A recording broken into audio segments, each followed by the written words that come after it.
फक्त एखादा कुठेतरी वाईट इन्सिडेंट घडला म्हणजे मुळशी पॅटर्न घडतो हे म्हणणं आमच्या दृष्टीने चुकीचं आहे. अजूनही आमचं गाव एक संघ आहे, एक बैठकीवर बसणारं गाव आहे आमचं. मला त्या ठिकाणी अपयश आलं पंचायत समितीला, परंतु मी त्याला कुठेही खचून न जाता काम करत राहिलो. दादांनी मला जिल्हा परिषदेला काम करण्याची संधी दिली आणि जिल्ह्यामध्ये मग मी 2 नंबरच्या मताधिक्याने निवडून आलो. 55-60 वर्ष ती पायवारी त्यांनी केली पंढरपूरची. तेव्हापासून आमच्या घराला तो संप्रदायाचा वास आहे. एका टायमालाच आम्ही 3 मजली शाळेची इमारत बांधली. त्याच वेळेला व्यायामशाळेची सुद्धा इमारत असेल, गावामध्ये अंडरग्राऊंड ड्रेनेज असेल, कॉन्क्रीट रस्ते असतील, ह्या सर्वच गोष्टी माझ्या काळखंडामध्ये त्या ठिकाणी मी केल्या.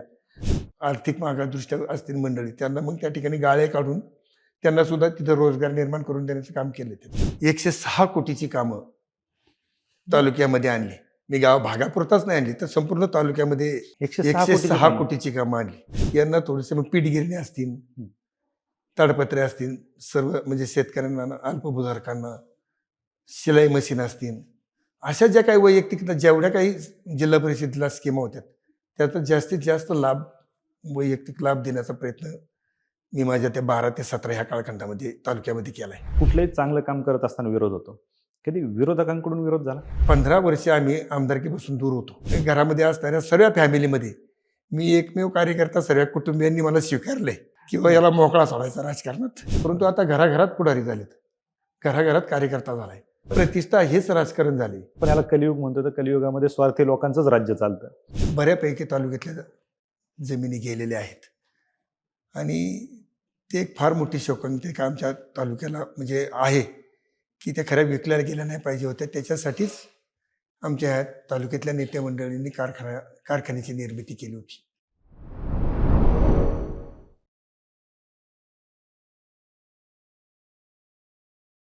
नमस्कार, मी किरण निंबोरे आणि आपण पाहताय वास्तव कट्टा. खरं तर आपल्या सर्वांना माहिती की सध्याची राजकारणाची परिस्थिती काय आहे. सध्या इलेक्शन आहेत, त्याच्यामुळे काय परिस्थिती आहे हे प्रत्येकाला माहिती आहे. मागील आपण जर पाहिलं तर 8-10 वर्षामध्ये पक्ष फुटत आहेत, पक्षांतर होत आहेत आणि जी राजकारणातली जी नीतिमत्ता आहे किंवा तत्व आहेत ती पहिल्यासारखी राहिलेली नाहीत. तर हे मी का बोलतोय? का तर आज वास्तव कट्ट्यावरती आज आपण अशा व्यक्तीसोबत बोलणार आहोत की जिथं माझं वय नाही तेवढा त्यांचा राजकारणाचा अनुभव आहे आणि आजपर्यंत निष्ठेने, प्रतिष्ठेने एकाच पक्षामध्ये, एकाच विचारधारेला पकडून ज्यांनी राजकारण केलं. आपण सर्वांनी मुळशी पॅटर्न हा मूवी पाहिला असेल. त्यातला मुळशी जो तालुका आहे त्याच्याकडे आपला पाहण्याचा दृष्टिकोन वेगळा आहे, पण तो ॲक्च्युअल मुळशी काय आहे, त्या मुळशी गावामध्ये, मुळशी तालुक्यामध्ये आम्ही बसलोय, भुगावमध्ये बसलोय. त्या भुगावचं ज्यांनी नेतृत्व केलं, 12 वर्ष जे सरपंच होते, पुणा जिल्हा परिषदेला 2012 ते 17 जे सदस्य होते आणि जे नियोजन समितीचे देखील सदस्य होते, असे शांताराम बाजीराव इंगवले साहेब आपल्यासोबत आहेत, ज्यांना आदराने लोक दादा म्हणतात. दादा, आपलं वास्तव कट्ट्यावर खूप खूप स्वागत. नमस्कार. खरं तर ह्या सगळ्या गोष्टी सांगण्यामागचं कारण हे, आज तुम्ही मला वाटतं सक्रिय राजकारणामध्ये 35 ते 40 वर्षापासून आहात, एकाच विचारधारेला धरून आहात. एक मुळशी म्हटलं की लोकांची एक वेगळी इमेज आहे. या मुळशीमध्ये आज ज्यावेळेस आम्ही तुमच्या घरात बसलो, आज घरी आल्याच्या नंतर एकंदरीत हे लक्षात आलं की इथं बरेच वारसे लाभलेले आहेत. एक तर आम्हाला दिसला वारकरी संप्रदाय, दुसरा कुस्ती, तिसरा बैलगाडा शर्यत आणि चौथा म्हणजे जो सगळ्यांना आता हवा असं वाटतं असं शेती. या सगळ्या गोष्टी तुम्ही जपत आलात आणि हे सगळं करत असताना एक राजकारणातला तुमचा जो पिंड आहे तोही तुम्ही टिकून ठेवलाय. कशी सुरुवात झाली होती राजकारणाची? आता आमची इंगवली फॅमिली फार मोठी आहे. बरं. ज्याच्यामध्ये 100 आमची संपूर्ण कुटुंबातली लोकसंख्या आहे. बरं. आणि अशा कुटुंबामध्ये आमच्या आजोबा या गावचे पोलीस पाटील होते पहिले सुरुवातीला. बरं. त्याच्यानंतर ते गावचे कारभारी झाले, सरपंच झाले आणि तेव्हापासून आमच्या या घराला एक वेगळी परंपरा आहे, पाटीलकीची परंपरा आहे. बरं. तालुक्यामध्ये आम्हाला इंगवले पाटील म्हणून याच नावाने परिचित सर्वांकडे आम्ही आहोत. बरं. आणि तीच परंपरा आम्ही आजपर्यंत टिकवीत आलेलो आहे, चालवीत आलेलो आहे. त्याच्यामध्ये आजोबांनी सरपंच पोलीस पाटीलकी केल्यानंतर आमचे चुलतेही त्या ठिकाणी काही वर्ष पोलीस पाटील होते, थोरले चुलते. ते झाल्यानंतर मग आमचे 3 नंबरचे चुलते या गावचे जवळजवळ 15 वर्ष सरपंच होते. आणि तीच थोडीशी त्यांच्या पावलावर पाऊल ठेवून आमच्यासारखा माझ्यासारखा कार्यकर्ता जवळपास 15 वर्ष या ठिकाणी या गावच्या ग्रामपंचायतीमध्ये काम करतोय. त्याच्यामध्ये मला 10-12 वर्ष सरपंच म्हणून काम करण्याची संधी मिळाली आणि तेव्हापासून तर आजपर्यंत आम्ही संपूर्ण फॅमिली सर्व क्षेत्रामध्ये तुम्ही जसं सुरुवातीला बोललात राजकारण असेल, समाजकारण असेल, कुस्ती असेल, संप्रदाय असेल आणि अलीकडच्या कालखंडामध्ये जे बैलगाडी वगैरे अशा ज्या शर्यतीच्या वगैरे माध्यमातून आमचा सर्वांच्याच त्या गोष्टीमध्ये सहभाग असतो. हे आजपर्यंतचं चित्र आम्ही टिकून ठेवलेलं आहे. म्हणजे पाठीमागचं जे वाडवडिलांनी जे काही दाखवून दिले त्यांच्याच पावलावर पाऊल ठेवून कुठेही कुठल्याही प्रकारची म्हणजे शोभेल साजेल त्यांना कुठेही गालबोट लागणार नाही अशा पद्धतीचं आजपर्यंत चारित्र्य संपन्न जीवन आमच्या सर्वच फॅमिलीने तालुक्यामध्ये दाखवून दिलंय. हे सगळे सोबत आहेत. हो, तुम्ही कुणालाही जरी तालुक्यामध्ये विचारलं की इंगवले फॅमिलीच्या बाबतीत काय तुमची प्रतिक्रिया आहे, कुणीही आमच्याकडे बोट दाखवणार नाही. आमच्याकडे एवढी सर्व गोष्टी उपलब्ध असताना अवेलेबल आहेत.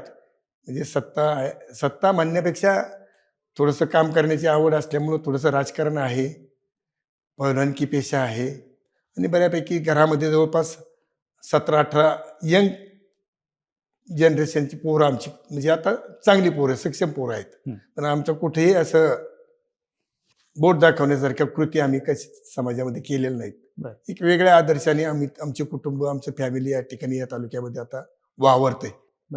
पण ज्यावेळेस आम्ही मुळशीचा विचार करतो, आमच्या मनामध्ये मुळशी पॅटर्नमुळे एक वेगळी मुळशीची इमेज झाली. ज्यावेळेस आम्ही तुमच्या घरी आलो, ज्यावेळेस गेटमधून एंट्री केली आणि समोरच ज्यावेळेस देवांच्या मूर्ती पाहिल्या, आम्ही देवारा पाहिला समोर एंट्रीला, त्यावेळेस कुठंतरी मुळशीमध्ये आलोय आणि एक वारकरी संप्रदायाचा वसा इथं दिसला आम्हाला. हा कधीपासून म्हणजे थोडंसं आम्हाला वेगळं वाटलं. बरोबर आहे. आत्ताच 1-2-3 महिन्यापूर्वी आमचे एक चुलते एक्सपायर झाले की ज्यांचं वय जवळपास 103-104 अशा एजमध्ये ते गेले.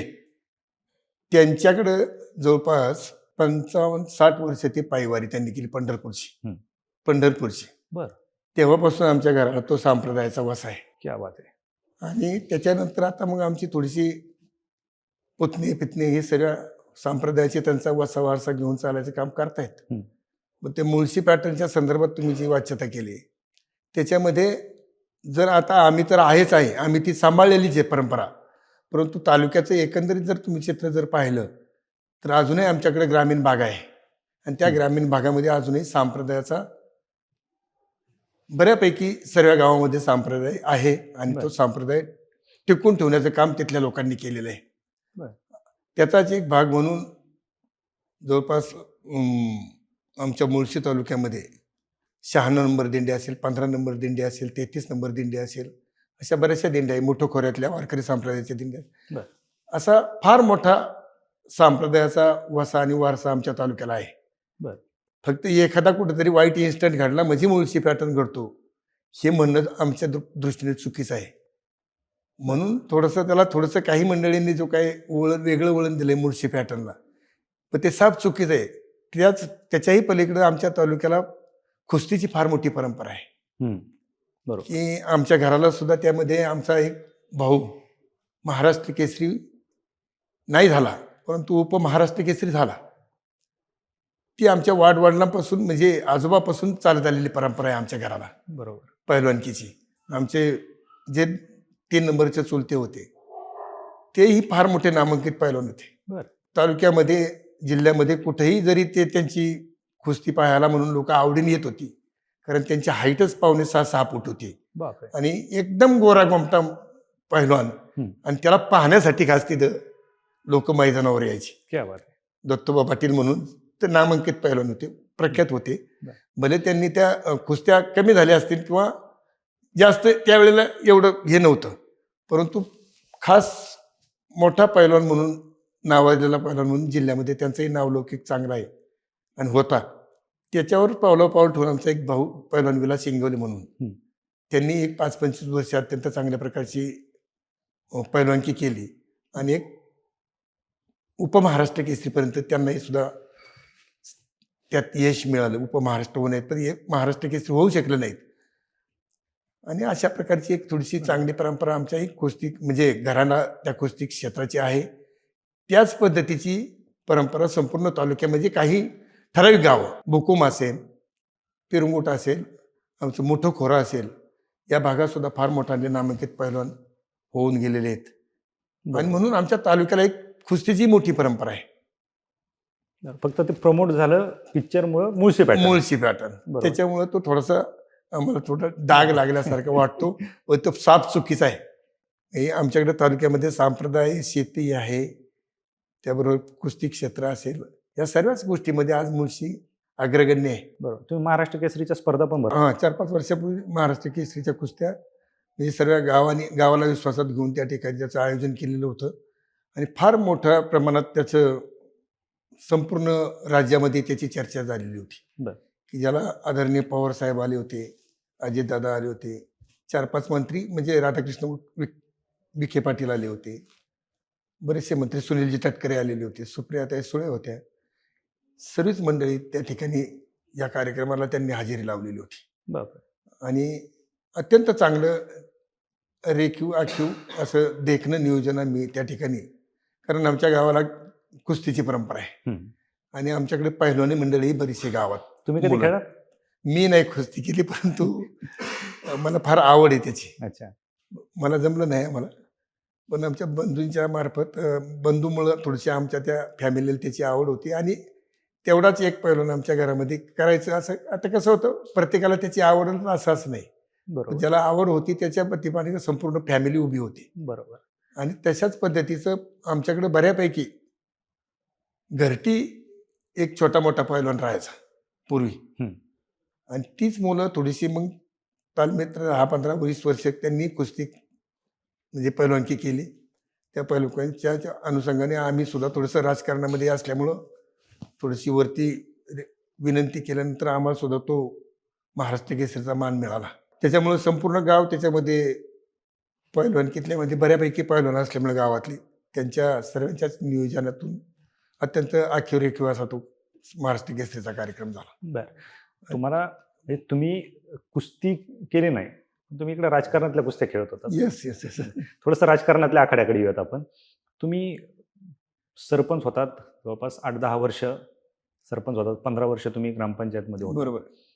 काय म्हणजे काय ग्रामपंचायतमध्ये कामं करत असताना काय अनुभव सांगाल? त्यावेळेला मी कॉलेज माझं थोडंसं बऱ्यापैकी संपलेलं होतंच कॉलेजमध्ये. हा, त्याच्या आधी मला यायचं तुमचं शिक्षण पण खूप चांगलं झालंय असं मला कळलं होतं. येस, मी M.Com झालेलं आहे क्या बात आहे. आणि LLBचं फर्स्ट इयर केलेलं आहे. बापरे. आणि त्याच्यानंतर मग थोडंसं घरातली थोडंसं राजकीय हे असल्यामुळं चुलत्यांच्या ह्याच्यामुळं मी त्याच्याकडे थोडंसं वळालो. पण राजकारणी लोक LLB करतातच ना वकिली. आणि थोडंसं वळाल्यानंतर थोडंसं गावाने थोडंसं मला त्या ठिकाणी चांगल्या प्रकारचं पाठबळ दिलं. बरं. आणि मग मी थोडंसं त्याच्यामध्ये चांगल्या प्रकारे थोडं काम करू शकलो. त्याच्यामध्ये मग गावच्या पहिली ग्रामपंचायत 2 मजली करण्याचं काम झालं. जवळजवळ 5,000 ते 6,000 स्क्वेअर फुटामध्ये आम्ही सर्व मंदिरे इकडे तिकडे विस्तृत विखुरलेली होती. बरं. ती सर्व मंदिरे एका जागेवर आणण्याचं काम विखुरलेली सगळी मंदिर एका जागेवर आणण्याचं क्या काम बात केलं. आहे. त्याच्यानंतर एका टायमालाच आम्ही 3 मजली शाळेची इमारत बांधली. बरं. गावामध्ये? हा, गावामध्ये. ग्रेट. त्याच वेळेला व्यायामशाळेची सुद्धा इमारत असेल, गावामध्ये अंडरग्राऊंड ड्रेनेज असेल, कॉन्क्रीट रस्ते असतील, ह्या सर्वच गोष्टी माझ्या काळखंडामध्ये त्या ठिकाणी मी केल्या आणि त्याला फार मोठं योगदान मला हे काम करण्यासाठी ते माझ्या गावातल्या ज्येष्ठ मंडळींचं मिळालं.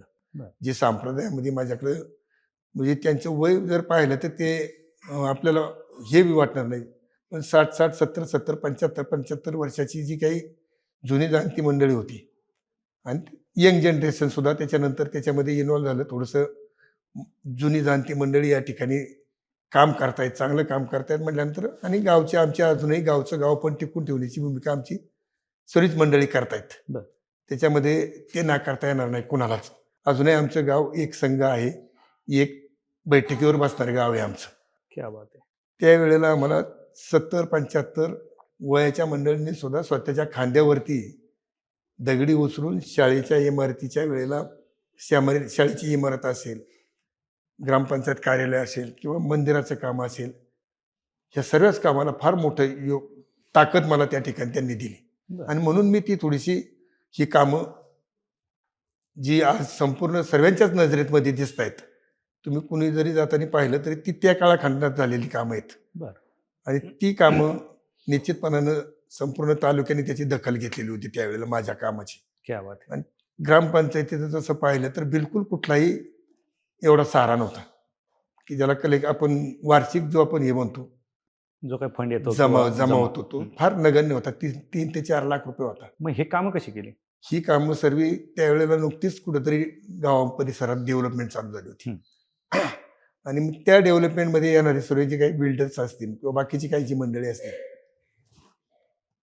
त्या मंडळींनी आम्हाला थोडीशी त्याच्याबाबतीत आम्ही कुठलीही त्यांना अडचण न करता गावच्या विचाराने त्यांना थोडंसं त्याच्यामध्ये इन्व्हॉल्व करून घेतलं आणि त्या मंडळींनी बऱ्यापैकी ह्या गोष्टीला फंडिंगला मदत केली. विकासासाठी कुणी करायला तयार विकासासाठी कुणी म्हणजे इकडे तिकडे कुठेतरी त्यांना टॅक्स भरावा लागेल किंवा इन्कम टॅक्ससाठी त्यांनी सुद्धा फार मनमोकळेपणानं ग्रामस्थांना मदत केली त्याच्यामध्ये. होतं? हे नेतृत्व महत्वाचं असतं. नेतृत्व आपण शेवटी समोरच्या माणसांना कन्व्हिन्स करण्याची आपल्याकडची जी जी हे आहे टॅक्टिस आहे किंवा जी पद्धत आहे गावाला सर्वांना विश्वासात घेऊन जी काही त्यांच्यापुढे मांडणी केली त्याच्यामुळे त्या मंडळींनी सुद्धा फार मोठा विश्वास दाखवला. आणि मग जे काही सामान लागतं मग कच्च्या मटेरियलमध्ये म्हणजे स्टील असेल, सिमेंट असेल, वाळू असेल, या बेसवर आम्ही आर्थिक अजिबात कोणाकडे जास्त पैशाला हात लावला नाही. बरं. काय असेल ते साहित्य द्या. सर्व मटेरियलमध्ये त्यांनी त्या गोष्टी त्या ठिकाणी पुरवण्याचं काम केलं. आणि थोडासा मग राजकीय ह्याच्यातून थोडासा लाभ घेऊन आता ग्राम सचिवालय मी थोडंसं माझ्या काळखंडामध्ये थोडंसं जिल्हा परिषदेकडनं लोन घेतलं. हं. आणि त्या लोनच्या माध्यमातून ती 3 मजली इमारत बांधली. बरं. आणि त्याच्या खाली मग थोडंसं मग जी काही गावातले अल्पसंख्याक जी काही आर्थिक मागासदृष्ट्या असतील मंडळी त्यांना मग त्या ठिकाणी गाळे काढून त्यांना सुद्धा तिथं रोजगार निर्माण करून देण्याचं काम केलं त्याच्यात. क्या बात आहे! म्हणजे उद्देश हा जर तो एक साफ असेल चांगला एकदम एकदम सुंदर. आणि तो पहिलाच म्हणजे माझ्या काळखंडामध्ये मला वाटतं तालुक्यामधला तो पहिलाच प्रोजेक्ट असावा ग्राम सचिवालयाचा. आणि त्याच्यामधून रोजीरोटी निर्माण करून देण्याचं काम आर्थिक दुर्बल घटकांना त्या ठिकाणी ते करता आलं मला चांगलं. बरोबर. त्याच्या पाठीमागे गावाची फार मोठी ताकद मला त्या ठिकाणी मिळाली म्हणून ते मी करू शकलो. बरोबर. हे कारण मला सांगायला त्यामध्ये तुमची कुठेही कमीपणा वाटत नाही. बरोबर. तुमची प्रामाणिकता होती, तुमची करण्याची इच्छाशक्ती होती Yes, yes. आणि जिथं प्रामाणिकता असते तिथं कुणीही मदत करायला अशा Yes, कामाला yes, तयार yes, होतं. yes, yes, तुम्ही 12 ते 17 जिल्हा परिषद सदस्य होते. हे पुन्हा जिल्हा परिषद Yes. सदस्य. त्यावेळेस पण मी ऐकलंय किंवा मी वाचलंय पण बऱ्याच ठिकाणी की तुम्ही खूप फंड आणला होता गावासाठी, खूप निधी आणला आणि खूप कामं केली तुम्ही. बरोबर म्हणजे बरोबर. कसं शक्य होतंय? गावासाठीच नाही मी तालुक्यासाठीच हा, तालुक्यासाठी. कारण काय झालं साहेब पंचायत समितीला मला तिकीट मिळालं होतं. बरं. मी स्वर्गीय मामासाहेब मोळांना म्हणजे पाहिलंय, बाबुराव रायरेकरांनाही पाहिलंय. मग या तालुक्याची जडणघडण ज्यांनी केली किंवा ज्यांच्या जडणघडणीतून हा तालुका उभा राहिलाय त्यांना मी पाहणारा कार्यकर्ता आहे. त्याच्यानंतर मग नानासाहेब नवले असतील, अण्णासाहेब मोहोळ असतील, आबासाहेब धमाले असतील, रामभाऊजी जोरी म्हणून एक चांगले कार्यकर्ते वयस्कर म्हणजे ज्येष्ठ कार्यकर्ते होते. दादासाहेब धमाले म्हणून एक ज्येष्ठ कार्यकर्ते तालुक्यातले होते. त्याच्यानंतर मग रामभाऊ ठोंबरे असतील, आत्माराम कळाटे असतील, त्याच्यानंतर तुकाराम टेमगिरे असतील. ती नंतर मग अशी जी नवीन फाड आली मग पुढं आमची ह्या लोकांच्या बरोबर सानिध्यात असल्यामुळं थोडंसं मला काम करायला त्या ठिकाणी तालुक्यात काम करायला संधी मिळाली. हं. पण ही संधी मिळत असताना थोडंसं मी कसं आहे थोडंसं राजकारण कमी पण समाजकारण जास्त मानणारा कार्यकर्ता आहे.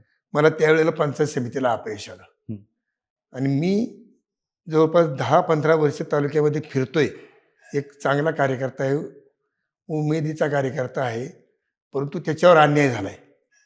2004 साली थोडंसं मला त्या ठिकाणी अपयश आलं पंचायत समितीला. हं. परंतु मी त्याला कुठेही खचून न जाता काम करत राहिलो. बरोबर. आणि मला परत मग 2012ला आदरणीय अजितदादांनी साहेबांनी ते एकत्रच होते त्यावेळेला दादांनी मला जिल्हा परिषदेला काम करण्याची संधी दिली. आणि जिल्ह्यामध्ये मग मी 2 नंबरच्या मताधिक्याने जिल्ह्यामध्ये 2 नंबरनी. बरं. 1 नंबर मला वाटतं प्रदीप कंदाचा आला होता आणि मला मी 2 नंबरच्या मताधिक्याने निवडून आलो क्या बात आहे! जिल्ह्यामध्ये. एवढ्या मोठ्या मताधिक्याने मला तालुक्यातील माझं बऱ्यापैकी ज्येष्ठ नागरिकांशी म्हणजे जी समवयस्कर, थोडीशी माझ्यापेक्षा सिनियर यांच्याशी माझं चांगलं चांगले संबंध थोडंसं बनलेले. संबंध होते, कम्युनिकेशन होतं. चांगला कार्यकर्ता आहे, पळतोय, अण्णा नानांच्या मागे चांगलं काम करतोय, ही एक थोडीशी ओळख होती. बरं. आणि त्या ओळखीनेमुळे त्यांनी माझ्यावर फार प्रेम केलं. आणि मग ती कुठल्याही टोकाची, माझा गट समजा जरी हा असला, कासारांबोली गट, हा पिरंगुट कासारांबोली ते लावासापर्यंत, हं. ह्या गटामध्ये त्या गटातल्या लोकांनी केलीच की नाही मदत. परंतु इतरही 2 गटातली जी काही माझी जुनी जाणती सहकारी होते, जी काही ज्येष्ठ मानणारी मला जी मंडळ होती, त्यांनी सुद्धा त्यांच्या नातेवाईकांना सांगून त्यांच्यापर्यंत ते पोचून त्यांनी सुद्धा मला त्यावेळेला मदत केली क्या बात. आणि मला जिल्ह्यामध्ये 2 नंबरच्या मताधिकारी निवडून आणलं. बरोबर. म्हणजे असं आपण थोडेसे त्या पद्धतीने थोडंसं राहिलो, वागलो, कुणालाही दुखवलं नाही. आणि जेवढं काही करता येईल काम करण्याची, जेवढं काही आपल्याला करता येईल तेवढं काम करण्याचं प्रामाणिक काम केलं. बरोबर. त्याची मला ती पोचपावती मिळाली. बरोबर. ते प्रामाणिकपणाचीच हा, पोचपावती. पोचपावती मला मिळाली. आणि त्या पोचपावतीचा मला निश्चित फायदा मला झाला. मला जिल्हा परिषदेमध्ये आदरणीय दादांनी पदाधिकारी नाही करता आले त्यांना. ती एक माझी संधी त्या ठिकाणी गेली. बरं. मिळाली असती संधी मला, परंतु शेवटी राजकारण असतं. राजकारणामध्ये काही गोष्टी घडतात, त्यावेळेला ते निर्णय घ्यावा लागतात नेते मंडळीला. त्यामुळे दादांनी त्यावेळेला मला थोडंसं वेगळी जबाबदारी, गटनेता म्हणून त्या ठिकाणी जिल्हा परिषद काम करण्याची संधी दिली. बरं. आणि त्याच्यातून मग मी जवळपास 106 कोटीची कामं तालुक्यामध्ये आणली. मी भागापुरताच नाही आणली, तर संपूर्ण तालुक्यामध्ये 106 कोटीची कामं आणली. बरं. आणि ते 106 कोटीच्या कामामध्ये जवळपास बांधकाम असेल, ग्रामीण पाणी पुरवठा असेल, छोटे पाटबंधारे असतील, बाकीच्या काही शिक्षण असतील, वैयक्तिक लाभाच्या काही गोष्टी असतील, ह्या सर्व गोष्टींची आपण आकडेवारी जर केली तर ती जवळपास 106 कोटीचे रुपये बरं. आपल्याला त्या ठिकाणी पाहायला मिळेल. अच्छा. असं चांगलं काम करण्याची संधी मला त्या निमित्ताने त्या ठिकाणी वैयक्तिक मिळाली. लाभामध्ये काय काय येतं? वैयक्तिक लाभामध्ये म्हणजे जी आर्थिकदृष्ट्या मागासलेली असतील, मागासलेले असतील, यांना थोडेसे मग पीठगिरणी असतील, ताडपत्रे असतील, सर्व म्हणजे शेतकऱ्यांना, अल्पभूधारकांना, शिलाई मशीन असतील, अशा ज्या काही वैयक्तिक जेवढ्या काही जिल्हा परिषदेला स्कीमा होत्या त्याचा जास्तीत जास्त लाभ, वैयक्तिक लाभ देण्याचा प्रयत्न मी माझ्या त्या 12 ते 17 ह्या कालखंडामध्ये तालुक्यामध्ये केला आहे. बरं. आणि त्याचा चांगला फायदा सर्वसामान्य जनतेला त्या ठिकाणी मिळाला असं मला वाटतं. क्या बात आहे. कारण तो वैयक्तिक लाभ जो असतो तो वैयक्तिक त्यांच्यासाठी होता, तुमच्यासाठी काहीच लाभ नाही. काहीच नव्हतं. त्यामुळे त्याचं थोडंसं त्याला त्याचं कुटुंब सुद्धा, आता समजा पीठ गिरणी दिली, थोडंसं आता किलोला जरी आपण म्हटलं तर आता 20 रुपये 25 रुपये काय 30 रुपये दळायला पैसे घेतात. बरोबर. तर त्यावेळेस सुद्धा घरात आल्यानंतर त्यांना थोडंसं समाधान आहे. फार फक्त दळणाला पैसे जातात अशातला भाग नाही, पण तो स्वतःची गिरणी आहे, मग स्वतः सर्व गोष्टीची त्याला ती दळण करता येत होतं, त्याचं समाधान होतं. एक मानसिक समाधान आपल्याला ज्याला म्हणतो ते पाहायला मिळत होतं. क्या बात आहे. ते समाधान, मानसिक समाधान महत्वाचं आहे. बरोबर. मग 12 ते 17, पण 17 नंतर तुम्ही जिल्हा परिषदेला नव्हते, कुठेच दिसले नाहीत तुम्ही. बरोबर. काय त्यावेळेस संधी दिली नाही की अपयश आलं होतं? नाही, अपयश वगैरे काय असं म्हणता येणार नाही. त्यावेळेला वॉर्ड आमचा रिझर्व झाला. अच्छा. आणि आमच्या वॉर्डमध्ये मग थोडंसं अंजलीताई ज्ञानोबा कांबळे म्हणून एक ज्ञानोबा कांबळे म्हणून चांगला कार्यकर्ता आमच्या बरोबरीने काम करत होता तालुक्यात. त्याच्या मिसेसला त्या ठिकाणी पक्षाने संधी दिली. बरं. मग तो राहत होता दुसऱ्या वॉर्डमध्ये, परंतु माझा वॉर्ड रिझर्व झाल्यानंतर त्याला आम्ही सर्व कार्यकर्त्यांनी दादांना एक विनंती केली आणि त्या महिलेला त्या ठिकाणी, त्या कार्यकर्त्याला त्याच्या महिलेला त्या ठिकाणी संधी दिली आणि तिला आम्ही निवडून आणली. अच्छा. त्याच्यात तुमचा त्या हात होता. कालखंडामध्ये म्हणजे तिच्याही थोडीशी आम्हाला कामं करता आली, परंतु काय आलं नंतरच्या कालखंड थोड्याशा त्या 10-15 वर्षाच्या कालखंडामध्ये बारामती लोकसभा मतदारसंघ झाला. त्याच्यामध्ये आमच्या तालुक्याला थोडंसं आमदारकी मिळाली नाही. बरं. ती 15 वर्ष आम्ही आमदारकीपासून दूर होतो. मग ह्या 15 वर्षात कामं कशी केली? कारण तुम्ही तर कामं कंटिन्यू करताय, मग हे कामं केली कशी? ना तुमच्याकडे कुठलं पद होतं ना आमदार तुमचं होतं, मग कामं केली कशी? नाही, त्यावेळेला काय झालं, त्यावेळेला थोडंसं मग आता असं जेडपीचा समजा आमचा एक हातातला कॅन्डिडेट होता. पंचायत समितीला काही थोडीशी, पण ती काही नगण्य होतं ते. परंतु त्यावेळेला मग खासदार आमच्या सुप्रियाताई सुळे होत्या. आदरणीय दादा जिल्ह्याचे, राज्याचे मंत्री म्हणजे मंत्रिमंडळात होते. मग त्यांच्या थ्रू आम्ही थोडीशी ती कामं तालुक्यामध्ये आणण्याचं काम केलं. काम करायची तळमळ काय बंद नाही झाली? ती थांबली नाही, ती थांबवली नाही, कारण ती स्वस्तच बसून देत नव्हती. कारण आमच्या एवढ्या 100 घरामध्ये असणाऱ्या सर्व फॅमिलीमध्ये मी एकमेव कार्यकर्ता सर्व कुटुंबियांनी मला स्वीकारलंय तिथं किंवा याला मोकळा सोडायचा राजकारणात. बर. मग राजकारणात म्हणजे समाजकारणात. हं. आणि मी सांगायला मला अभिमान वाटेल की माझ्या संपूर्ण फॅमिलीने त्या ठिकाणी मला कधीच कुठं त्याच्याबद्दल मला हे केलं नाही, म्हणजे अडवलं नाही किंवा तू म्हणजे समाजकारण करतोय, घरातलं थोडंसं बघ, बाहेरचं बघ, तसं काहीच कमी पडून दिलं नाही. तुम्ही जे सांगितले 100 जणांची फॅमिली त्यात एकटेच तुम्ही राजकारणासाठी? एकटेच. क्या बात. आता आमचा आहे पुतण्या एक ग्रामपंचायत सदस्य होता, आमचा दुसरा एक पुतण्या ग्रामपंचायत सदस्य झाला. पण माझ्या पाठीमागं तालुक्यामध्ये काम करणारा म्हणून सर्व कुटुंबांनी मला त्या ठिकाणी पाठबळ दिलं. क्या बात. आणि त्यामुळं मी थोडंसं ते करू शकलो. नाही तर काही वेळेला काय होतं, जरी आम्ही दिसत असलो मोठं, तर शेवटी पावसावर अवलंबून असणारी आमची शेती होती आणि मोठं कुटुंब होतं, पण तरी ते चालत होतं, व्यवस्थित चालत होतं. एक वेगळं आमच्या फॅमिलीला थोडंसं नवलौकिक पाटीलकीच्या म्हणा, सरपंचकीच्या त्याच्यातून असल्यामुळं ती बाजू आम्ही थोडीशी व्यवस्थित सांभाळून सर्व गोष्टी ह्या करत होतो. त्याच्यानंतर थोडंसं आता थोडेसे बऱ्यापैकी सर्व स्थिर स्थावर आहेत. अजूनही आमच्याकडं 25, 30, 35, 36 एकरचं आमचं अजूनही क्षेत्र तसंच आम्ही एकत्र ठेवलेलं आहे. बरं. की जिथं आम्ही अजूनही की बाजूचं बरंचसं क्षेत्र आता गेलेलं आहे आमच्या इथं. 200, 300, 300 एकरामध्ये आता डेव्हलपमेंट चालू आहेत बरोबर काही मंडळींच्या. परंतु आमच्या फॅमिलीने अजूनही आमची 35-36 एकर जागा आम्ही आहे तशी एकत्रित ठेवलेली आहे. एकत्रित ठेवलं हे फार मोठा आमचा अभिमान माझा. एकत्रित राहणं म्हणजे आता काय होतं, थोडंसं बऱ्यापैकी शहरालगत असल्यामुळं जमिनीचे बाजार वाढलेले आहेत, परंतु आम्ही कुठेही त्या क्षेत्राला हात लावला नाही. आमच्या कुठल्याच फॅमिली किंवा आमच्या चारही कुटुंबातल्या कुठल्याच व्यक्तीला असं वाटलं नाही किंवा आपल्याला जागा विकायची. बरोबर. ती आम्ही थोडीशी ती जागा तशीच, तिच्यात अजूनही ज्वारी पिकवतोय, भात पिकवतोय, गहू करतोय, की जेणेकरून सर्व कुटुंबाचं वर्षाचं त्या ठिकाणी तांदूळ, ज्वारी, गहू या सर्व गोष्टी अजून आम्ही पिकवतोय. आता आहे भविष्यात काय थोडीशी कशी डेव्हलप करायची त्या संदर्भात एकत्रित करून आम्ही ते पुढे जाणार. बरोबर. त्याच्यामध्ये नाही, त्याच्यामध्ये कुठलीच माझ्या मनात शंका नाही राहिलेली. आजच्या जमान्यामध्ये सख्खे भाऊ एकत्र राहत नाहीत, परंतु आमची सर्व फॅमिली अजून ही मोठी गोष्ट आहे. मला सांगा दादा, ह्या सगळ्या गोष्टी आपण बोललो किंवा मी माहिती घेतली, तुम्ही सांगताय, हे सहज वाटतंय. म्हणजे तुम्ही 35-40 वर्ष राजकारणात काम करताय, तुम्ही एवढे कोट्यवधी रुपयांचा निधी आणून गावाचा विकास केला, तालुक्याचा विकास केला. खरंच एवढं सोपं होतं? नाही, सोपं तर नव्हतंच आहे. त्याच्यासाठी फार धडपड करावी लागली.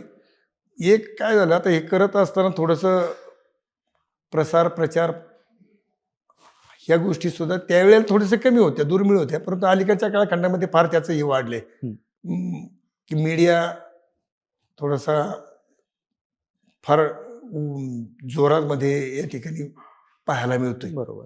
परंतु माझ्यासारख्या कार्यकर्त्याला ते कधीच पटलं नाही. मी त्या थोड्याशा मीडियापासून दूर होतो, लांब होतो, की प्रसिद्धी नको आपल्याला. कुठेतरी आपण सामाजिक बांधिलकीतून परमेश्वराने आपल्याला जन्माला घातले, ते माणूस म्हणून घातले. कुठेतरी आपला स्वार्थ पाहायचा आणि कुठे स्वार्थासाठी कुठेतरी मी फार मोठं काहीतरी करून दाखवतोय, ही जी काही आत्ताच्या अलीकडच्या कालखंडामध्ये मानसिकता आपल्याला पाहायला मिळते ना, ही कुठेतरी माझ्या मनाला बोचत होती. पण मी त्यापासून थोडंसं 4 हात लांबच होतो.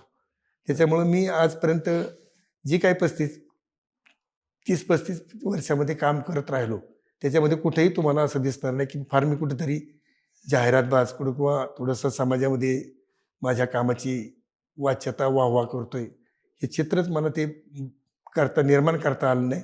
आणि ती कधी माझ्या मनालाही ते शिवलं नाही कधी. बरोबर.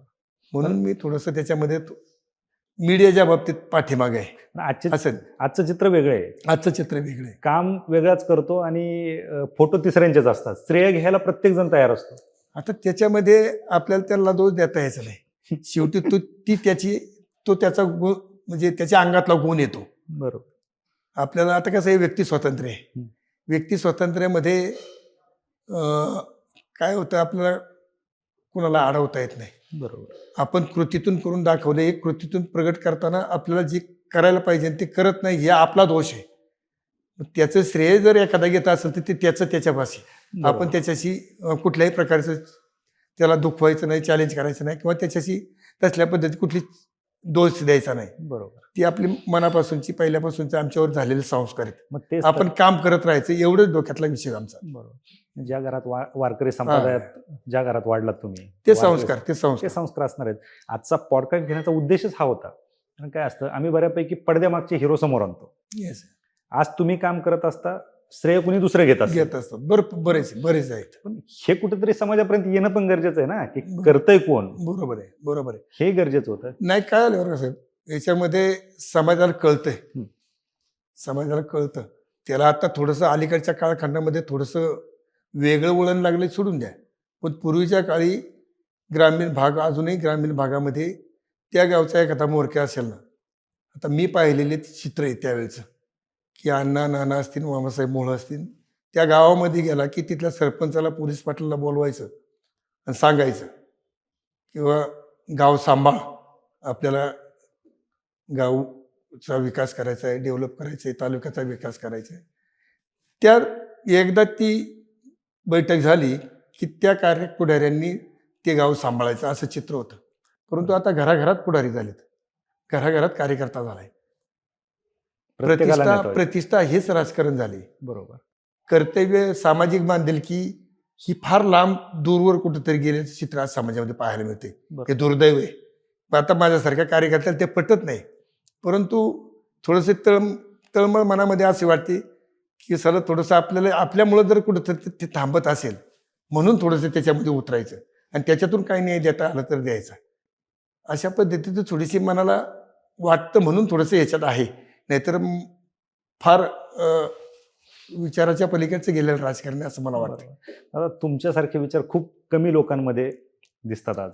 पण प्रत्येक जण स्वार्थी झालाय आज. स्वार्थी झालं स्वार्थी. कारण आपण याला कलियुग म्हणतो, तर कलियुगामध्ये स्वार्थी लोकांचंच राज्य चालतं. पण तुमचा त्याच्या मागे अर्थात वारकरी संप्रदाय आहेच, तुमचे संस्कार आहेत, या सगळ्या गोष्टी आहेतच. त्याच्यामुळे आज तुमचे हे विचार आहेत. बरोबर. सांगा, ही जी कामं करत असतात, कुठलंही चांगलं काम करत असताना विरोध होतो. कधी विरोधकांकडून विरोध झाला कामं करताना? न तसा प्रखर विरोध म्हणजे कसं आहे, पाठीमागून व्हायचा, समोर येण्याचं धारिष्ट कुणी केलं नाही. कारण काम आहे. बरोबर. आणि होणारं काम हे लोकमतातल्या विचाराचं आहे, लोकमताच्या विचारातलं काम आहे. मग उगाच विरोधाला विरोध करायचा म्हणून जर करायचं असेल तर ते पडद्यामागून बऱ्याचशा गोष्टी होतात, आताही होतात, पूर्वी व्हायच्या. परंतु त्यावेळेला जनता पाठीमागं असायची. बरोबर. एखाद्या पाणवट्याचं क्षेत्र असेल, विहीर बांधायची असेल, रस्ता करायचा असेल, पिण्याच्या पाण्याची स्कीम करायची असेल तर थोडीशी लोक अडचण निर्माण करायची की माझ्या ह्याच्यातून पाईपलाईन न्यायची नाही किंवा माझ्या ह्याच्यातून रस्ता न्यायचा नाही. परंतु त्यालाही थोडीशी कुडंबरोड म्हणून जर आपल्याला जर हजारो लोकांना ते न्याय देता येत असेल तर त्याला कुठेतरी कायद्याच्या चौकटीत सांगून किंवा 3 फूट खाली गाडून आपल्याला पाईपलाईन कुठूनही नेता येते पाण्याची. बरोबर. हा विचार जरी त्या शेतकऱ्याला माहिती नसला तरी तो त्याला सांगून किंवा कायद्याप्रमाणे हे करता येतं. आणि करण्याची भूमिका जर त्या ठिकाणी जर तू काही अडवण्याचा प्रयत्न केला तर तू अडचणीत येशील हे सांगून थोडंसं मग त्या पद्धतीने कुठेतरी त्याच्यावर ते काम पूर्णत्वास न्यायचं काम त्यावेळी केलेलं आहे. अगदी बरोबर. नाही, अडचणी येतात, चांगल्या कामाला अडचणी नेहमी येतात. अरे, एकंदरीत ह्या सगळ्या गोष्टीवरून तुमचा एवढा अनुभव आहे, तुम्ही राजकारण पाहताय, 1978 पासून तुम्ही राजकारण पाहताय, त्यात सक्रिय आहात. काय वाटतं, तुम्ही जे राजकारण करत आलात, तुम्ही जे राजकारण पाहिलंय मागच्या 10-15 वर्षापूर्वीचं राजकारण आणि आत्ताचं राजकारण, काय फरक पडतो? भयंकर फरक झालेला आहे, भयंकर फरक झालेला आहे. आता काय झाले, पूर्वीच्या काळी कुटुंबाची होती ना का, म्हणजे ग्रामीण भागातली ती कुटुंब फार कष्टातून उभी राहिलेली आहेत. बरोबर. फार कष्टातून उभी राहिलेत. आमच्या वाडवडिलांनी किंवा चुलत्यांनी यांनी ही सर्व सांभाळलं म्हणून आज आम्हाला हे दिवस पाहायला मिळालेले आहेत. राईट. परंतु हे दिवस पाहायला मिळाली हे मी विसरलोय. आज मला सर्व आयतं मिळाले. बरोबर. मी पाठीमागच्या मंडळींनी काय केलंय, किती दिवस ते 24 तास शेतामध्ये राबल्यानंतर आपल्याला पोटभर अन्न दिलंय, वाढवलंय, मोठं केलंय, शिक्षण दिलंय. याचं शिक्षणाचा फायदा मी त्या विचारासाठी करत नाही. हे माझं दुर्दैव आहे. बरोबर. हे माझं दुर्दैव आहे. आणि म्हणून मला आज त्याची ती जाणीव राहिलेली नाही कुठलीच, की मागच्या माझ्या वाडवडिलांनी काय केलंय आणि हे जे काही टिकून ठेवलंय, त्या टिकून ठेवल्यामुळं आज माझी परिस्थिती एकदम चांगली, म्हणजे भाडं तोडं मिळते. एका एका कुटुंबाला आता पाहिलं तर बाणेर, बालेवाडी, आमचा पट्टा सुद्धा इकडं, जरी भाड्याने जरी जागा दिली तरी लाखो रुपये घरामध्ये येत आहेत भाड्याचे. बरोबर. पण तो खर्चायचं कसा हा प्रश्न मग माझ्यासारख्या कार्यकर्त्याला पाडतो. मग मी कसाही पैसा वापरतोय आज. मला आता बाकीचं पाठीमागचं काय कळत नाही. माझ्या वाडवडिलांनी हे ठेवलंय म्हणून मला आज हे पाहायला मिळते, म्हणून मी व्यवस्थित राहिलं पाहिजे, व्यवस्थित तो खर्च केला पाहिजे. बरोबर. परंतु मला मोहगा मिळाले आज 10 आणि 15 लाख मला जर आज मिळत असेल तर मी महिनाभरात ते खर्चायचं कसे? मग आता खर्चायला काय, आता सध्या लोकांना प्रतिष्ठा पाहिजे. बरोबर. प्रतिष्ठेसाठी राजकारण पाहिजे. आता आपण पाहतोय समाजामध्ये कोट्यावधी रुपये लोक आता खर्च करतायत. कोट्यावधी रुपयांनी खर्च करतायत लोक. का तर फक्त प्रतिष्ठा. काय आहे त्याच्यातून मिळणार काय हे मला माहिती नाही, पण ज्याला सामाजिक बांधिलकीतून काम करायचं ना तो कधीही अशा प्रकारे पावलं उचलणार नाही असं माझं ठाम मत आहे. बरोबर. आणि म्हणून मी बी आता जिल्हा परिषदला इच्छुक आहे. मी कुठेही तशा पद्धतीचं कुठलंही चित्र कुणालाही विचारलं तरी तुम्ही सांगतील, किंवा मी कुठल्याही प्रकारचं लोकांना जनतेला असं आमिष दाखवून मी मतं मागणार माझ्या बुद्धीला पटत नाही. भले एक वेळेला ते नाही मिळालं तरी चालेल, परंतु आमिषातून कुठंतरी आपल्याला सत्ता मिळवायची आणि सत्तेतून कुठंतरी आपल्याला प्रतिष्ठा मिळवायची, त्याच्यापासून मी फार लांब आहे. क्या बात आहे. असे विचार करणारे नेतृत्व खरं समोर पाहिजेत. नक्कीच. ह्या सगळ्या गोष्टी करत असताना असं ज्यावेळेस तुमच्या हातात पद नव्हतं, म्हणजे तुम्ही सरपंच नव्हते किंवा तुम्ही जिल्हा परिषद सदस्य नव्हते, त्यावेळेस वाटलेलं की बाबा आपल्याला हे काम करायचं आहे किंवा हे काम व्हायला पाहिजे होतं आणि ते काम तुम्ही नंतर केले, अशी कुठली कामं आठवतात? आता अशी बरीचशी कामं आहेत, म्हणजे शेती उपयोग बंधारे असतील, रस्त्याची कामं असतील. आता कसं आहे तुबरगा साहेब, आमच्याकडे ग्रामीण भाग आहे, डोंगर माथ्याचे बरेच हे आहेत. लाईटीचा मोठा प्रॉब्लेम होता. लाईट की आजपर्यंत सुद्धा, म्हणजे आता पाठीमागच्या 4-5 वर्ष झाले असेल, 4-5 वर्ष म्हणजे जवळपास 60-65 वर्ष, आज 70 वर्ष मला वाटतं झाले, 75 वर्ष झाली देश स्वतंत्र होऊन, पण अजूनही 60 वर्षापर्यंत आमच्या बऱ्याचशा दुर्गम भागामध्ये लाईटचा प्रश्न फार गहन होता. अजूनही होता. अच्छा. आता फार नगण्य एखादा अर्धा असेल फक्त. पण त्यावेळेला मग थोडंसं आम्ही अजितदादा असतील, खासदार सुप्रिया सुळे होते त्यावेळेला, त्यांच्या माध्यमातून आम्ही तो प्रश्न बऱ्यापैकी मार्गी लावण्याचं काम तालुक्यामध्ये केलंय. अच्छा. आणि थोडेसे रस्ते नव्हते, पिण्याच्या पाण्याचे प्रश्न होते फार मोठे गहन. त्या गावामध्ये थोड्याशा मग त्या वॉटर सप्लाय करण्याचं काम त्या ठिकाणी ह्या सर्व नेते मंडळींच्या माध्यमातून करण्याचं काम सातत्याने करत आलो. त्याच्यामध्ये बऱ्यापैकी यश मिळालं आम्हाला. एवढी कामं तुम्ही करताय, लोक तुम्हाला एवढी मानतायत, असं कधी वाटलं नाही की आपण पण आमदारकीच्या रेसमध्ये थांबायला पाहिजे किंवा आपण त्या पदाला चांगला न्याय देऊ शकतो, असं कधी वाटलं नाही? वाटलं ना. त्या पद्धतीची संधी मला आली होती. 2004 साली सुद्धा मला म्हणजे आमदारकीची संधी मिळू शकली असते. त्यानंतर मी 12 ते 17 ज्यावेळेस जिल्हा परिषदेला होतो, म्हणजे पदाधिकारी म्हणून म्हणतोय मी, 12 ते 17 ज्यावेळेस जिल्हा परिषदेला होतो त्यावेळेस सुद्धा मला अध्यक्षपदाचा शेवटचा चान्स मिळाला पाहिजे होता अशी माझी अपेक्षा होती. आणि 2024ला सुद्धा मी एकमेव NCPचा तालुक्यातला कॅन्डिडेट होतो, किंवा एकमेव मागणी करणारा कॅन्डिडेट होतो. माझं एकट्याचंच नाव होतं. परंतु दुर्दैवाने ते मिळालं नाही, कुठंच संधी मिळाली नाही. शेवटी जिथपर्यंत मागायचं तिथपर्यंत मागायचं, आणि नाही मिळालं तर दुसऱ्या दिवशी ज्याला मिळालं त्याच्या मागं जायचं. हा आपला जो काही माझा आहे मनातला अंतर्भाव तो मी त्याच्यामध्ये टिकावला. म्हणून 2004 साली सुद्धा तशाच पद्धतीचं आम्ही काम केलं. 2012 ते 17 तो काही अध्यक्षपदाच्या काळखंडात सुद्धा दुसऱ्या दोन्ही अध्यक्षांना, म्हणजे दत्तमाव भरणे असतील, प्रदीप कंद असं, दोघांनी त्याप्रमाणे साथ देण्याचं काम केलं. कुठेही नाराज राहिलो नाही. आणि 2024ला सुद्धा या ठिकाणी ज्यावेळेला दादांनी सांगितलं की शंकरभाऊ मांडेकरांना आपल्याला तिकीट द्यायचे, त्याच्या मान्य करून त्याच्याही तालुक्यामध्ये सर्वांच्या पुढं राहून त्यांचं काम करून त्यांना त्या ठिकाणी आमदार करण्याच्या ह्याच्यामध्ये माझाही सिंहाचा वाटा आहे.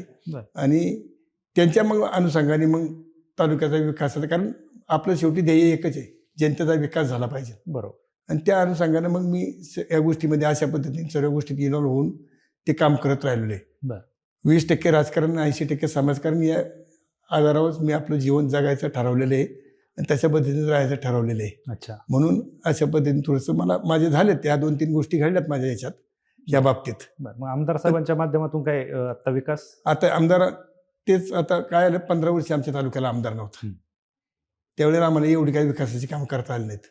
परंतु ज्यावेळेला तालुक्याचा आमदार म्हणून शंकरभाऊ मांडेकराला तालुक्याने सर्वांनीच भरभरून मतदान केलं आणि त्याच्यामध्ये ते निवडून आले. निवडून आल्यानंतर जवळपास 2200 कोटी रुपयाची कामे एका वर्षामध्ये आणण्याचं काम त्यांनी केलेलं आहे. क्या बात आहे. आणि त्याच्या पाठपुरावा आमच्यासारखा कार्यकर्ता त्या ठिकाणी करत राहिला, म्हणून आम्हाला आज त्याच्यामध्ये यश आले हे सांगायला सुद्धा आम्हाला कमीपणा वाटत नाही. नक्कीच दादा, कारण आज आपण पाहतो की पद नाही मिळालं किंवा तिकीट नाही मिळालं तर रातोरात पक्ष बदलणारी लोक आहेत, परंतु तुम्ही गेले 30, 35, 40 वर्ष झालं एकनिष्ठ आहात आणि एकनिष्ठ राहिलात, ही मोठी गोष्ट आहे. तेच साहेब महत्वाचं आहे. शेवटी एकनिष्ठेला जरी आत्ताच्या कलियुगामध्ये जरी स्थान नसलं, स्थान नाही म्हणायचं काही कारण नाही. त्या विचाराची विचारधारा संपूर्ण मनुष्य जीव म्हणजे मनुष्य जातीमध्ये आहे. फक्त ती थोडीशी प्रगट करण्याची भूमिका सध्या माणसांत राहिली नाही, हे दुर्दैव आहे. म्हणून ते आपल्याला दिसत नाही. शेवटी ती गोष्ट आहे, जोपर्यंत माणूस आहे माणसात तोपर्यंत ती निश्चितपणाने आपल्याला पाहायला मिळेल. परंतु दुर्दैवाने ती प्रगट होत नाही, हे निश्चित सांगता येईल. आता पुढचं विजन काय? पुढचं विजन आमचं एकच आहे की आमच्या तालुक्यामध्ये आता थोडंसं फार मोठ्या प्रमाणात डेव्हलपमेंट चालू आहे. रस्ते अपरे पडायला लागलेले आहेत. बरोबर. ट्रॅफिकचा प्रश्न. आता मुळातच आमचा हा संपूर्ण रोड हा जो आहे, हा पूर्वी आम्ही जिल्हा परिषदेचा रोड होता. त्यानंतर तो PWDचा झाला, नंतर तो स्टेट गव्हर्नमेंट, नंतर आता तो नॅशनल हायवे झालाय. बरं. आता हा जो पुन्हा कोलार जो रोड होतोय, हा नॅशनल हायवे जाहीर केलेला आहे गडकरी साहेबांनी. परंतु इतकं काही शहराला जवळ असताना, पुणे शहराला जवळ असणारा हा तालुका आहे, त्यामुळं जे काही झपाट्याने नागरीकरण वाढत चाललंय, जे काही सोसायट्या वाढत चाललेले आहेत आणि जो काही कोकणात जाणारा रस्ता हा सर्वात जवळचा रस्ता आहे. 80-85 किलोमीटरवर कोकण खाली महाड आहे, रोहा आहे, दापोडी आहे. त्यामुळं पर्यटनाला जाणाऱ्यांचा जो काही ओघ आहे, नॅशनल हायवेच्या अनुषंगाने जे काही वाहतूक आहे आणि होणारं वाढतं नागरीकरण, याच्यामुळं फार मोठा भार त्या रस्त्यावरती आहे. त्या पट्टीत तो रस्ते झालेले नाहीत. त्या पट्टीत ते रस्ते होणं अत्यंत गरजेचं आहे. आज माझ्या आता गावातली जर परिस्थिती पाहिली तर 5 वाजल्यानंतर जवळजवळ गावातून बाहेर पडायला 1 तास लागतो, 1 ते 1.5 तास, 2 तास लागतात. आणि लग्न सीजनमध्ये तर काय विचारायचं तयार. लोक इकडे लग्नाला येत नाहीत आमच्याकडं, का तर नको, संध्याकाळचं जायचं नाही, मग ते दुपारी सकाळी कधी भेटून जातात. एवढा ताण आमच्या इकडं वाहतूक म्हणजे याच्यावर रस्त्यावरती येत. आता आम्ही थोडंसं बायपास झालाय आमचं, आता 15 वर्षानंतर आम्हाला आता तालुक्याला आमदार मिळाला आहे. बाकीचे कार्यकर्ते तालुक्यातले म्हणजे गावातले इतर पक्षाचेही कार्यकर्ते आहेत. ह्या सर्वांच्या विचारानं आता आम्ही गावाच्या बाहेरून एक बायपास नुकताच आता मंजूर करून घेतलाय. त्याच्या बाबतीत सातत्याने सर्वांनी पाठपुरावा केला, त्याला यश आले, बऱ्यापैकी यश आले. आता त्याचं मार्किंग झाले, तो आता ह्या वर्ष 6 महिन्यामध्ये त्याचं कामही चालू होईल. त्याच्यामध्ये थोडासा भार हलका होईल, परंतु तेवढ्यावर समाधान मानून उपयोग नाही. हा नॅशनल हायवे असल्यामुळं तो त्या पद्धतीनेच झाला पाहिजे. याच्यासाठी एक थोडासा पाठपुरावा आम्हाला करावा लागणार आहे, त्याच्यामध्ये एक लक्ष घालावं लागणार आहे. आणि या वाढत्या नागरीकरणाला विजेचा एक प्रश्न आणि पिण्याच्या पाण्याचा एक प्रश्न, की पिण्याच्या पाण्याच्या प्रश्नाच्या संदर्भात आता आम्ही जवळपास कालच एक निवेदन आमच्या कार्यकर्त्यांनी दिलं. मला जाता नाही आलं, आमदारांनी निवेदन ते त्या ठिकाणी दिलं की आमच्या तालुक्याला जे काही आता 7 TMC आणि 8 TMC पाणी जे काही शहराला लागते पिण्यासाठी, त्याची आता त्यांची त्या पद्धतीची हालचाल चालू आहे. परंतु पहिला आमचा तालुका की ज्या तालुक्यामध्ये आमचं धरण आहे, आमच्या मुळशीकरांच्या तिथे जमिनी गेलेल्या आहेत, त्या तालुक्याला पहिलं पाणी पाजण्याचं काम तुम्ही करावं लागेल तुम्हाला. म्हणून आम्ही 4 TMC पाणी, 2 TMCची मागणी केलेली आहे. त्याच्यानंतर भविष्य काळामध्ये वाढत्या नागरिकांसाठी आणखी 2 TMC पाणी आम्हाला कसं मिळेल याच्यासाठी आम्ही ते डिमांड केले. कालच ते निवेदन आम्ही जिल्हाधिकाऱ्यांना त्या ठिकाणी सिंचन भवनला दिले, जिल्हाधिकाऱ्यांना दिलेलं आहे. तो पिण्याचा टप्पा क्रमांक 2 त्याच्यासाठी आम्ही फार प्रयत्न केलेला आहे. त्याच्यासाठी टाटाकडनं जी 5 एकर जागा मिळायला आहे पाहिजे, त्याच्यासाठी आमचे प्रयत्न चालू आहेत. त्याच्यामध्ये बऱ्यापैकी आदरणीय दादा लक्ष घालतायत. बरं. आणि मला वाटतं तेही आता प्रश्न आमचा पाईपलाईनचं काम बऱ्यापैकी झाले. ते फार बावधनपर्यंत पाणी आम्हाला आणायचं आहे. बरं. कारण तालुक्याची ओळख खरे बावधनपासून पुढे आहे. बरोबर. त्या मुळशी तालुक्याला कुठंतरी पाणी मिळावं म्हणून आम्ही टप्पा क्रमांक 2 पहिली 52 गावची एक स्कीम होती. तो टप्पा क्रमांक 1. ओके. त्याच्यामध्ये आता टप्पा क्रमांक 2 मध्ये हे वाढतं नागरीकरण आणि भूकंप बावधनपर्यंत ते पाणी आणण्याचा आम्ही तो प्रयत्न केलेला आहे, करतोय. त्याच्यात यश आलेलं आहे आम्हाला, बऱ्यापैकी यश. बरोबर. आणि MECBच्या बाबतीत म्हणजे लाईटच्या बाबतीत एक थोडासा आमचा फार मोठा प्रश्न आता भेडसावतोय आम्हाला या वाढत्या नागरिकांना. म्हणून आम्ही 2 सबस्टेशन या ठिकाणी मंजूर करून घेतलेले आहेत, एक लवड्याच्या रानामध्ये आणि एक बावधनच्या रानामध्ये. असे 2 ठिकाणी ते सबस्टेशन मंजूर झालेत. त्याचेही काम आता चांगल्या प्रगतीपथावर आहे. म्हणजे ह्या 2-4 गोष्टीचं आम्ही थोडंसं ज्या प्रायमरी जे काही वाढत्या नागरिकांना अपेक्षित आहे, तालुक्याला जे अपेक्षित आहे, या गोष्टी थोड्याशा त्या ठिकाणी आम्ही करतोय. नक्कीच. आणि त्याच्यातूनही शेती कुठं वाचेल. आता नवीनच आमचे जो काही कारखाना आम्ही याचा मी फाउंडर संस्थापक संचालक होतो. बरं. की आमच्या या तालुक्याचे माजी खासदार आमदार आदरणीय अशोकांना आपलं नानासाहेब नवले असतील, अशोकांना मोहळ असतील, या सर्वच नेते मंडळींच्या की ह्या तालुक्याची जमीन वाचली पाहिजे, शेती वाचली पाहिजे. भरपूर पाणी आहे. वरसगाव आहे, टेमघर आहे, मुळशी आहे, ही सर्व धरणं उशाला आहेत. परंतु शेती होत नाही. छोटी छोटी डोंगर माथ्याची गावं असल्यामुळे छोटी छोटी शेतं आहेत. तरी पण तो शेतकरी राहायला पाहिजे म्हणून संत तुकाराम सहकारी साखर कारखान्याची निर्मिती केली. त्याचा मी फाउंडर संस्थापक संचालक होतो. मग आम्ही संपूर्ण तालुक्यामध्ये फिरून शेअर गोळा करून तो कारखाना चालू केला की ज्याची संपूर्ण राज्यामध्ये त्याचे वेगळं त्याच्याकडे पाहतायत की जो कारखाना कुठेही आज अडचणीत नाही, लोन संपूर्ण फिटले, डिस्टिलरी झालेली आहे, को जनरेशनचं प्रोडक्ट चालू आहे. ते त्या माध्यमातून कुठेतरी शेतकऱ्याला न्याय देण्याचं काम त्या निमित्ताने त्या ठिकाणी या नेते मंडळीच्या माध्यमातून करतो. तो कुठेतरी कारखाना टिकला पाहिजे याच्यासाठी राहिलेली शेती सुद्धा कुठेतरी त्या ठिकाणी आपल्याला ऊस लागवड करून त्या शेतकऱ्याला आर्थिक शेती टिकली पाहिजेत. त्याच्यावरच सगळं आहे. काय वाटतं आजच्या पॉडकास्टच्या शेवटी काय सांगा तुम्ही? शेतीवर तुम्ही विषय काढला म्हणून मी हा प्रश्न विचारतोय. हे तुम्ही सांगितलं की पैसा आला की प्रतिष्ठा पाहिजे असते आणि प्रतिष्ठेसाठी पैसा पाहिजे असतो. तो पैसा कमवण्यासाठी जमिनी पण विकल्या जातात. बरोबर आहे. आज बऱ्यापैकी आम्हाला असं ऐकायला मिळतं की तरुण पिढीने मुळशीतल्या जमिनी जास्त विकल्या. काय सांगाल शेवटी आजच्या पॉडकास्टच्या शेवटी? आहे ते सत्य आहे. थोडंसं त्याच्यामध्ये काही तथ्य नाही. म्हणजे जमिनी आहेत असं म्हणण्यात तथ्य नाही. ते नक्कीच त्या ठिकाणी बऱ्यापैकी तालुक्यातल्या जमिनी गेलेल्या आहेत आणि ते एक फार मोठी शोकांतिका आमच्या तालुक्याला म्हणजे आहे की त्या खऱ्या विकल्या गेल्या नाही पाहिजे होत्या. त्याच्यासाठीच आमच्या ह्या तालुक्यातल्या नेते मंडळींनी कारखान्याची निर्मिती केली होती. परंतु दुर्दैवाने आता त्याचं क्षेत्र फार कमी होत गेलेलं आहे. फक्त आता थोडंसं मुठाखोरा असेल, रेहखोरा असेल, पलीकडचं कुळवखोरा असेल, या खोऱ्यामध्ये थोडेसे आता जमिनी राहिलेल्या आहेत. त्या कुठेतरी राहाव्यात एवढीच एक मनामध्ये थोडीशी आमच्या भावना आहे. त्या टिकाव्यात, टिकले तरच माणसं टिकतील, टिकल्या तरच तालुका टिकेल, ही आमची धारणा आहे. परंतु शेवटी ज्याचा आहे त्याचा मालक कुणी नाही. अगदी बरोबर.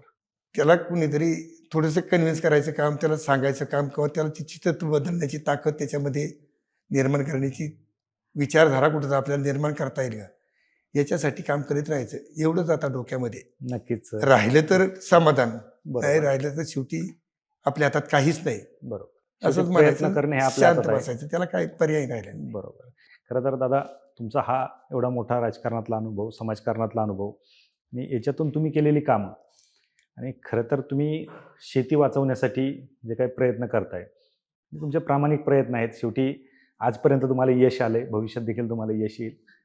खरंच तुमचा हा राजकारणातला एवढा दांडगा अनुभव आणि तुमच्यासारख्या व्यक्तिमत्वासोबत चर्चा करायला आज आम्हाला संधी मिळाली. त्याबद्दल खरं तर तुमचे आभार मानतो. आपण वास्तव कट्ट्यावरती बोललात आणि मनसोक्त गप्पा मारल्या त्याबद्दल मनपूर्वक आभार. थँक्यू. थँक्यू. आभारी आहे.